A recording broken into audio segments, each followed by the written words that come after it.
Fala pessoal, tudo bem? Sejam bem-vindos a mais um Fisiortopedia Responde. Hoje eu estou diretamente da minha casa para responder não as perguntas da plataforma, mas sim responder uma pergunta do nosso quadro lá do Instagram, exercícios preferidos. Nesse caso a gente colocou bandagens. Então nesse assunto, um assunto sempre muito polêmico, né? Até marcaram Léo Costa, um grande abraço, Léo.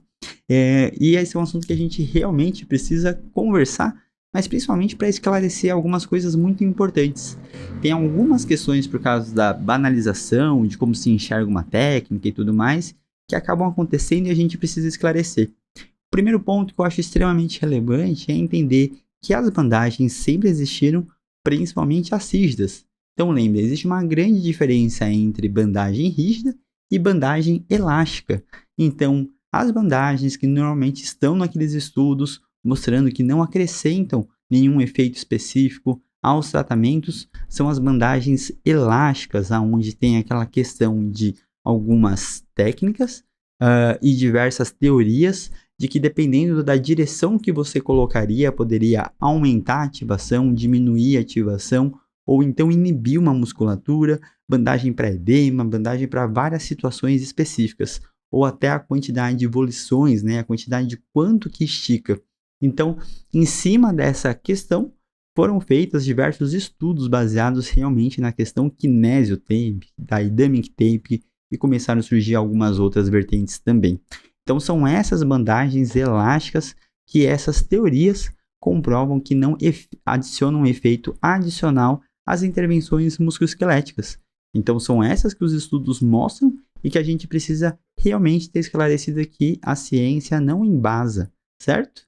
Mas a gente sempre teve, principalmente no ambiente esportivo ou numa situação mais aguda, as bandagens rígidas, que são aquelas muito utilizadas, né? As botinhas, por exemplo, ou alguma outra em específico que tem diversas questões, e algumas até utilizadas, por exemplo, no mulligan, onde você pode fazer alguma depois de uma técnica manual e afins. Então, essa parte é a primeira a ser esclarecida. A gente entende também que grande parte desses efeitos fisiológicos ditos que acontecem baseado nessas situações também não acontecem até na própria bandagem rígida. Então, qual tipo de bandagem está sendo utilizada é o menor dos problemas, até porque não é o tipo de fita que está sendo utilizada que vai fazer grandes diferenças. Então, nessa situação é importantíssimo a gente conseguir esclarecer que o tipo de fita, o tipo de tensão, o tipo de cor não faz diferença para o efeito. Mas as bandagens que a gente utiliza e colocou lá na sugestão são algumas para que a gente chama de modificação de sintoma. Então, grande parte delas é para tentar fazer um alívio imediato para alguma dor do seu paciente. Então, vamos pensar que dentro do que a gente fala bastante dentro das aulas de dor, um dos ciclos que a gente quer quebrar para não cronificar ou não persistir alguns sintomas está relacionada ao aprendizado de dor e movimento. Quando a gente pensa em relação à dor e movimento, a gente quer quebrar esse ciclo e mostrar para o paciente, mostrar principalmente para a interpretação do cérebro dele, que o aprendizado associativo não pode acontecer dessas duas situações. Toda vez que ele se movimenta de uma certa forma, a dor acaba surgindo. Então, quando a gente faz alguma bandagem como essa, ela gera um certo alívio, você consegue literalmente conseguir quebrar um pouco desse ciclo de dor e movimento. Outro aspecto muito importante que é em relação a essa bandagem é qual a autonomia que esse paciente ganha e quanto que a gente consegue tirar de vigilância perante aquela atuação, aquela região, aquela dor. Então a gente sabe que se a gente diminuir a quantidade de atenção que esse paciente apresenta em relação à sua queixa, acaba facilitando. Então, pensando, e como a gente fala bastante em relação que a gente tem que pensar fora do consultório, se aquela bandagem conseguir aliviar o sintoma e conseguir gerar um efeito fora do consultório, isso acaba sendo extremamente importante e relevante para aquela sustentação e normalização da atividade que o paciente relata como queixa. Então a gente precisa estar atento a isso.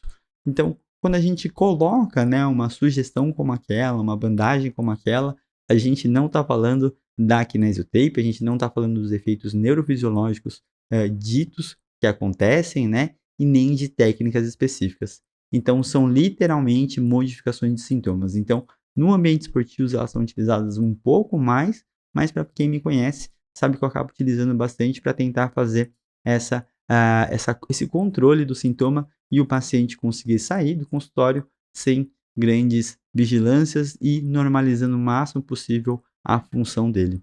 Então, não estou pensando em nenhuma direção específica, não estou pensando em nenhuma volição específica, até que você vai ver lá, é um esparadrapo muito simples que eu utilizo, né? Obviamente, caso use, a questão do conforto acaba sendo extremamente importante.